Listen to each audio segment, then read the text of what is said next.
Hello everyone, let's start our new lecture. अभी तक हमने थोड़े मोड़े बेसिक डेफिनेशंस की बात करी थर्मोडायनेमिक्स में, जो कि इंजीनियरिंग सर्विसेज के लिहाज से काफ़ी इंपॉर्टेंट है। अब हम लोग थर्मोडायनेमिक इक्विलिब्रियम की बात करेंगे और नेक्स्ट लेक्चर से हम लोग लगभग फुल फ्लैज न्यूमेरिकल सॉल्विंग पे शिफ्ट कर जाएंगे। अभी तक थियोरेटिकल क्वेश्चन ही पूछे जाते थे जो हमने पढ़ा है। अब आइए देखते हैं थर्मोडायनेमिक इक्विलिब्रियम क्या होता है। थर्मोडायनेमिक इक्विलिब्रियम का मतलब एक सिस्टम को हम तब बोलेंगे जब वो थर्मोडायनेमिक इक्विलिब्रियम में है, जब वो चारों तरह की इक्विलिब्रियम सेटिस्फाई करे। कौन कौन से? थर्मल, मैकेनिकल, केमिकल और फेज। थर्मल का मतलब, थर्मल इक्विलिब्रियम का मतलब इक्विलिटी ऑफ टेम्परेचर, टेम्परेचर बराबर होंगे, थर्मल इक्विलिब्रियम में होगा दो बॉडीज के बीच। Equality of forces, forces balanced हो,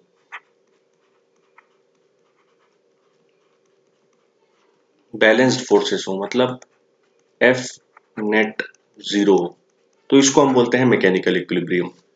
केमिकल इक्विलिब्रियम, केमिकल रिएक्शन कोई भी होती है तो वो कोई रिएक्शन पोटेंशियल दोनों के बीच में प्रेजेंट होता है, इस वजह से केमिकल रिएक्शन अकर होती रहती है। जब होते होते ये रिएक्शन पोटेंशियल सीज कर जाए, खत्म हो जाए ये पोटेंशियल जिसकी वजह से रिएक्शन अकर हो रही है, तो केमिकल ये रिएक्शन होना बंद हो जाती है और उस कंडीशन को हम केमिकल इक्विलिब्रियम बोलते हैं। अच्छा, अब बात आ जाती है फेज इक्विलिब्रियम की। फेज इक्विलिब्रियम का मतलब तीन फेज आप जानते हैं, solid, liquid, gas. Phase equilibrium का मतलब जैसे जैसे टाइम के साथ, टाइम जैसे जैसे बढ़े, जो भी फेज का अलग अलग मास है, सॉलिड कुछ परसेंटेज था, लिक्विड कुछ परसेंट था और गैस कुछ परसेंटेज था जिनका कुछ मास था, वो मास कांस्टेंट हो, तो हम बोलते हैं फेज इक्विलिब्रियम। जैसे सपोज करिए एक कंटेनर में कोई लिक्विड है। अब ये लिक्विड है तो ये वेपर में बदल रहा होगा और कुछ वेपर वापस लिक्विड में बदल रहा होगा। ठीक, जिस समय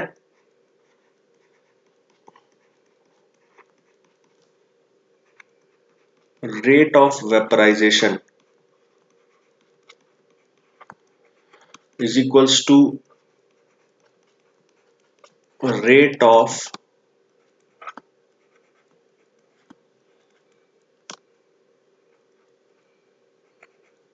condensation।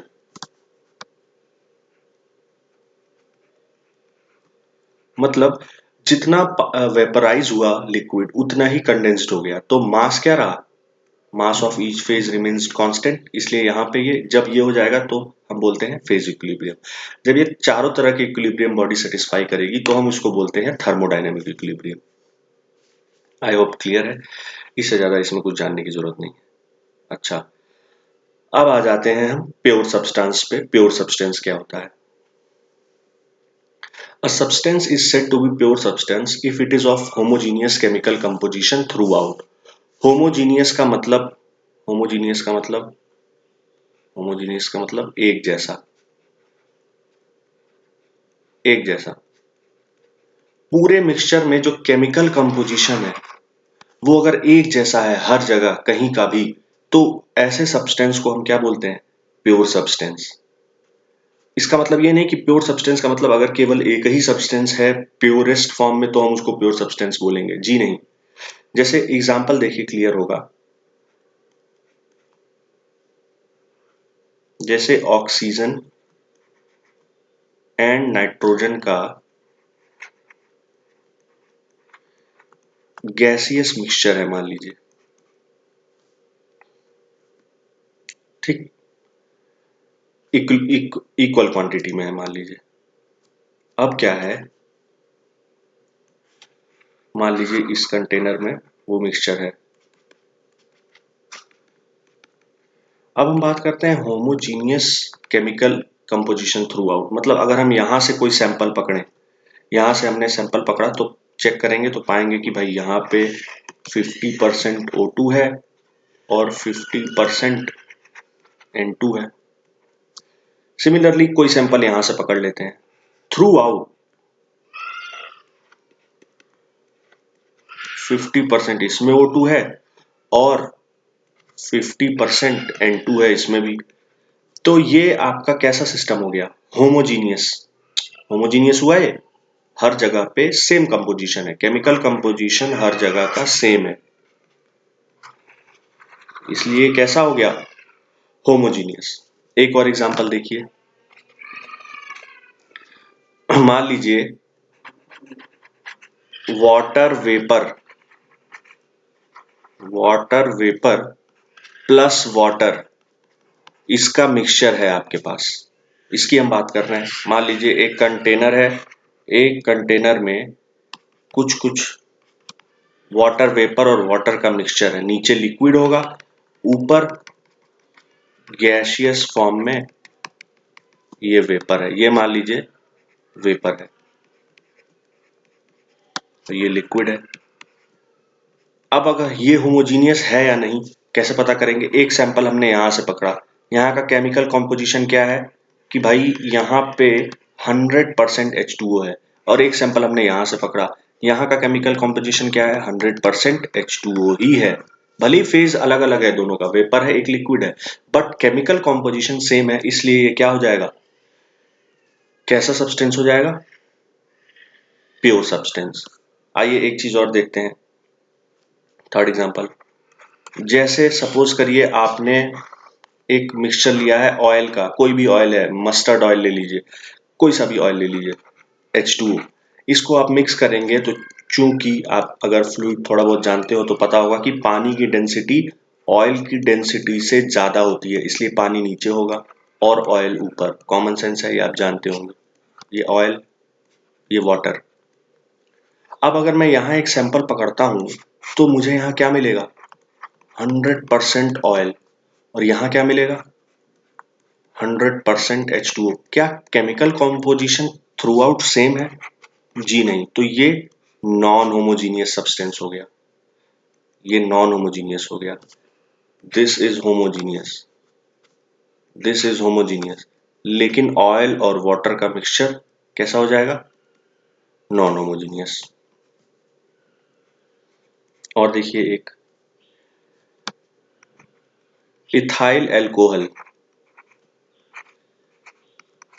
Ethyl alcohol plus water अगर कभी मिलाए हों आप लोग, इथाइल का तो नहीं पता लेकिन ये मिक्सचर आपने देखा होगा, तो वहां पे आपको दिखेगा कि ये होमोजीनियस है, मतलब आप किसी भी पार्ट से वाटर और अल्कोहल अलग नहीं कर सकते, इसलिए ये कैसा मिक्सचर है, होमोजीनियस मिक्सचर। ठीक, एक और देखिए, liquid air plus gaseous air, इन दो तरह की एयर को हमने मिक्स कर दिया है, एक कंटेनर में कुछ लिक्विड एयर है और कुछ gaseous air.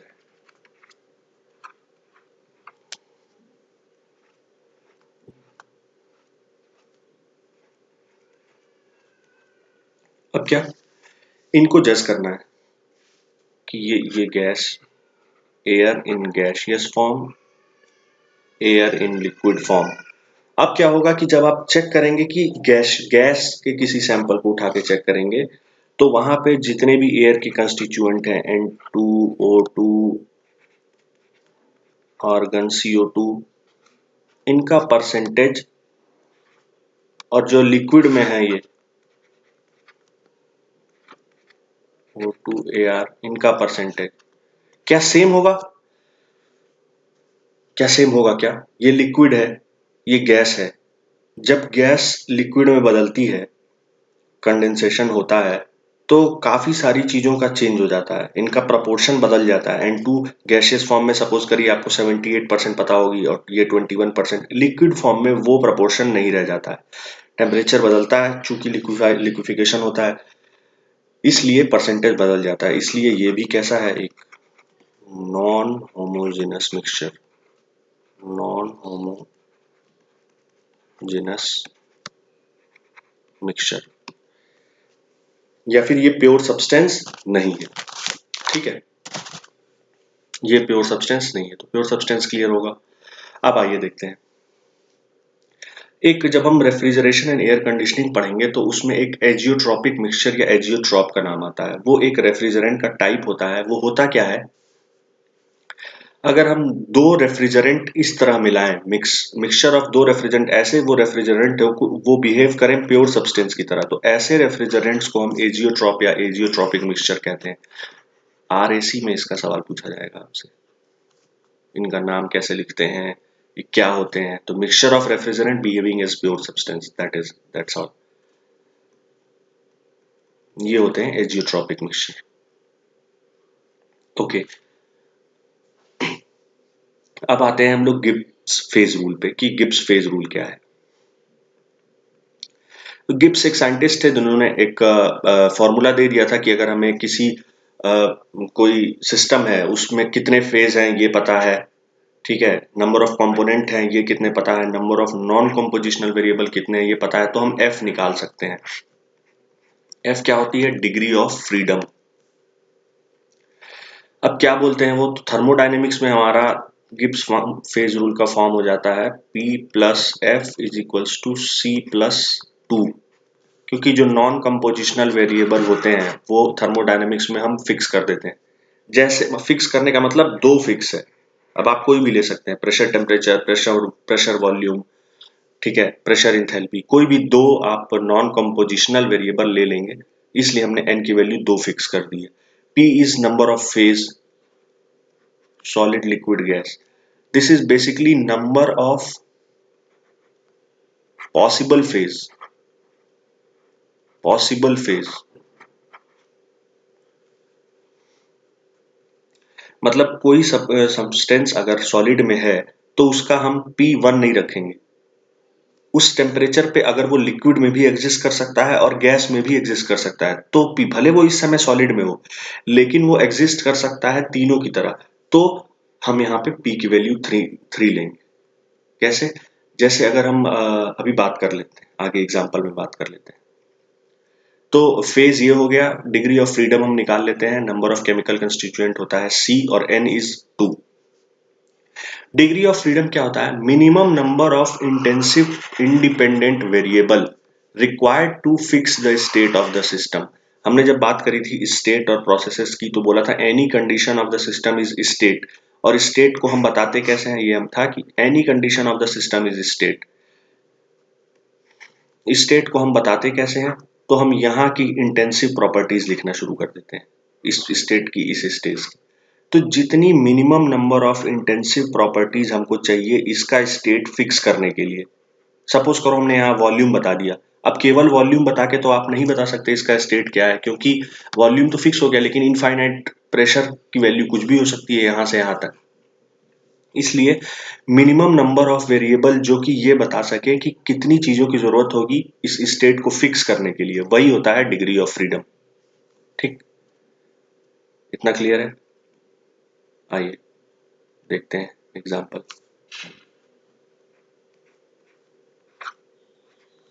O2 and N2 इनका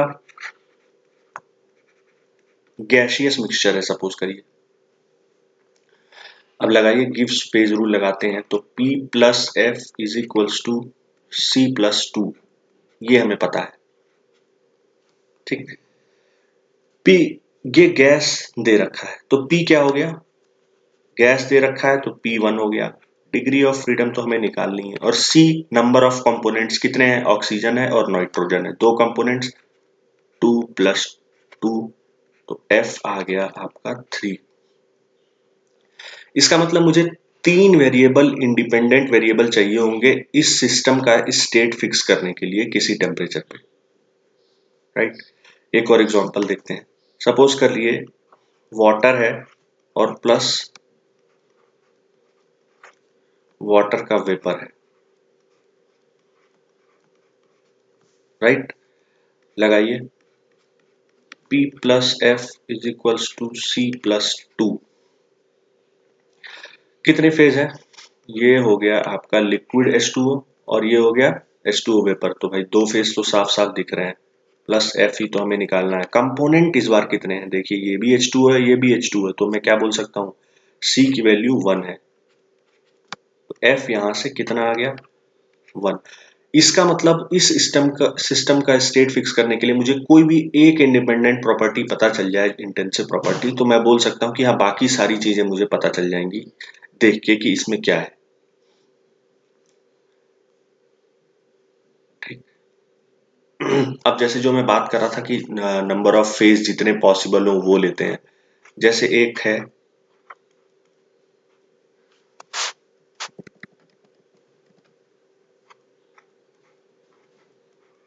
आपने सुना होगा शायद, ट्रिपल पॉइंट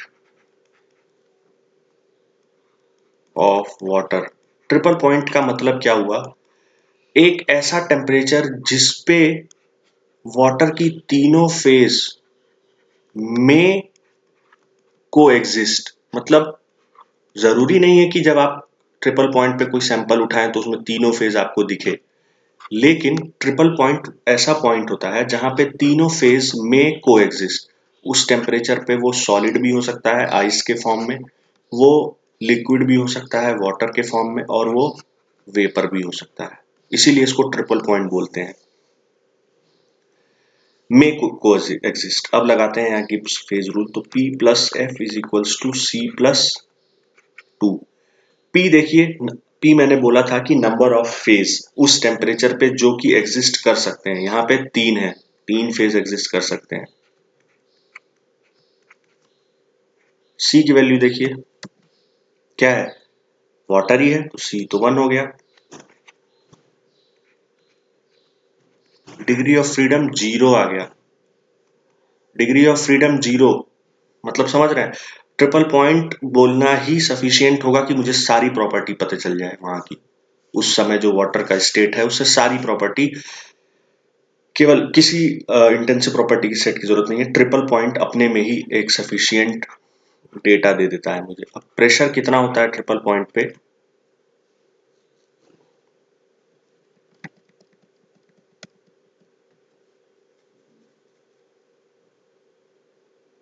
और टेम्परेचर कितना होता है ट्रिपल पॉइंट पे, ये आपको ऑब्जेक्टिव में कभी कभी पूछ देता है, लेकिन मतलब पहले के सवाल हैं, इधर इनको नहीं पूछा गया है।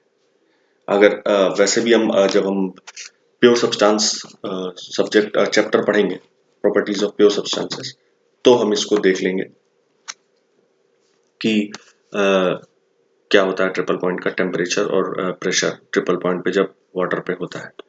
ठीक, आइए अभी फिलहाल आगे बढ़ते हैं।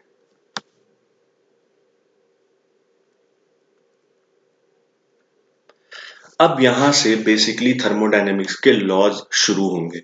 थर्मोडायनेमिक्स में जो भी लॉज हैं वो यहां से स्टार्ट होते हैं। फर्स्ट हम लोग स्टार्ट करते हैं जीरोथ लॉ ऑफ थर्मोडायनेमिक्स से। फाउलर ने दिया था ये 1931 में। फाउलर ने, ये पी के नाम में दे रखा है। ठीक है, जीरोथ लॉ क्या बोलता है? If a body A and B are in thermal equilibrium with body C. ठीक, थर्मल इक्विलिब्रियम का मतलब मैंने पहले आपको बताया था क्या, equality of temperature. Equilibrium that is equality, thermal is temperature. तो temperature A and B are in thermal equilibrium with body C. इनका कहना है कि अगर ए एक कोई बॉडी है जो कि थर्मल इक्विलिब्रियम के साथ है बॉडी सी के साथ, और कोई बॉडी बी है वो भी थर्मल इक्विलिब्रियम में है सी के साथ, इसका मतलब ए और बी मस्ट है कि एक दूसरे के साथ थर्मल इक्विलिब्रियम में रहे। क्लियर? यही है जीरोथ लॉ ऑफ थर्मोडायनेमिक्स। मान लीजिए ए का टेम्परेचर 100 केल्विन है, थर्मल इक्विलिब्रियम का मतलब सी का भी 100 केल्विन होगा, और सी का 100 केल्विन है तो बी भी सी के साथ थर्मल इक्विलिब्रियम में है तो बी का भी 100 होगा। इसका मतलब ए का भी टेम्परेचर 100 केल्विन, बी का भी टेम्परेचर 100 केल्विन। सिंपल सी बात है। ठीक, और यही हमारा बना क्या, बेसिस ऑफ टेम्परेचर मेजरमेंट। इसी में यही जो जीरोथ लॉ ऑफ थर्मोडायनेमिक्स है यही बना बेसिस टेम्परेचर मेजरमेंट का। इसमें जो ये बॉडी सी है जिससे हम कंपैरिजन कर रहे हैं दोनों बॉडी का, ये थर्मोमीटर की तरह एक्ट करने लगा। थर्मोमीटर कैसे? जैसे सपोज जब आपको फीवर होता है तो आप क्या करते हैं, थर्मोमीटर इंसर्ट करते हैं तो जब थर्मोमीटर इंसर्ट करते हैं तो कुछ टाइम बाद आपकी बॉडी थर्मोमीटर के साथ इक्विलिब्रियम में आ जाती है, राइट। तो आपका जो टेम्परेचर है वही थर्मोमीटर का टेम्परेचर हो जाता है। क्लियर। तो यहां से आप अपना थर्मोमीटर टेस्ट कर सकते हैं। अच्छा, टेम्परेचर होता क्या है basically? Temperature represent average random energy per unit molecule. Random energy मतलब कोई बॉक्स है, जैसे हमने प्रेशर का कॉन्सेप्ट देखा था, तो वैसे ही इस मॉलिक्यूल के पास कितनी रैंडम एनर्जी है, ऑर्गेनाइज नहीं, रैंडम।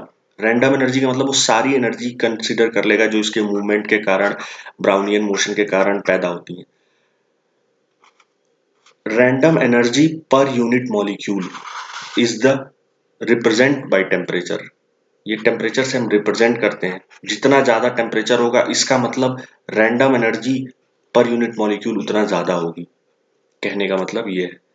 टेम्परेचर बेसिकली यहाँ के इसको स्पेसिफाई करता है कि किस इसका every random energy per unit molecule कितना है। ठीक है। जैसे शायद हमारे पास जीरोथ लॉ का कोई हो वीडियो। हाँ,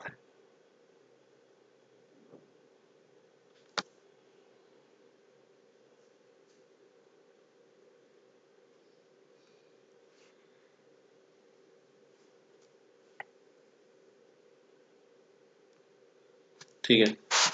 जीरोथ लॉ क्या बोलता है?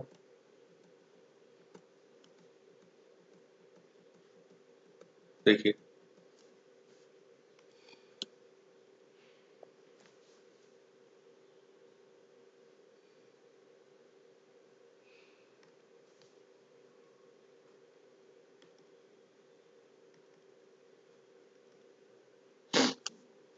जो मैंने अभी आपको बताया, अगर कोई बॉडी ए किसी बॉडी सी के साथ थर्मल इक्विलिब्रियम में है और सी बी के साथ थर्मल इक्विलिब्रियम में है, तो ए बी के साथ थर्मल इक्विलिब्रियम में रहेगा। तो अब हमने सी को बोला था कि सी यही बेसिस बना टेम्परेचर मेजरमेंट का, तो सी को हमने थर्मामीटर मान लिया। सी थर्मामीटर की मदद से ए का टेम्परेचर निकाला तो बी का अपने आप निकल जाएगा। तो टाइप्स जो बॉडी सी है वो acts as a what? Thermometer. ठीक। ओके। अब आपको इसके साथ एक लेक्चर शीट अटैच है, लेक्चर, इसमें सिंपल सिंपल ऑब्जेक्टिव क्वेश्चन है। जीरोथ लॉ क्या होता है, ठीक है, मेजरमेंट ऑफ टेम्परेचर क्या होता है, किसके बेसिस पे होता है, मतलब अब ये टाइप्स ऑफ थर्मोमीटर है। तो अगले लेक्चर में हम लोग टाइप्स ऑफ थर्मोमीटर देखेंगे और जीरोथ लॉ खत्म हो जाएगा। उस पे बेसिस एक दो न्यूमेरिकल भी कर लेंगे। कुछ क्वेश्चन आप अभी भी इस लेक्चर क्वेश्चन 4 के जो सेट के क्वेश्चन है ये अभी भी कर सकते हैं। चूंकि अगर मैं बड़ी वीडियो बनाता हूं तो वो एक तो बोरिंग भी हो जाती है, पढ़ने में आप इंटरेस्ट खो देते हैं थोड़ी देर बाद, क्योंकि डिजिटल चीजों पे इन चीजों पे आंख टिकाना बहुत देर तक थोड़ा सा टफ काम है। इसलिए मैं लेक्चर्स छोटे छोटे बना रहा हूँ। कोशिश करता हूँ कि मतलब आप इंटरेस्ट बना रहे, ऐसा ना हो कि आप बोर हो जाएं और फिर कोई मतलब ना रहे। ठीक है। तो इस लेक्चर में इतना ही। हम लोग आगे टाइप्स ऑफ थर्मामीटर शुरू करेंगे। ओके, आज के लिए इतना ही। Thank you.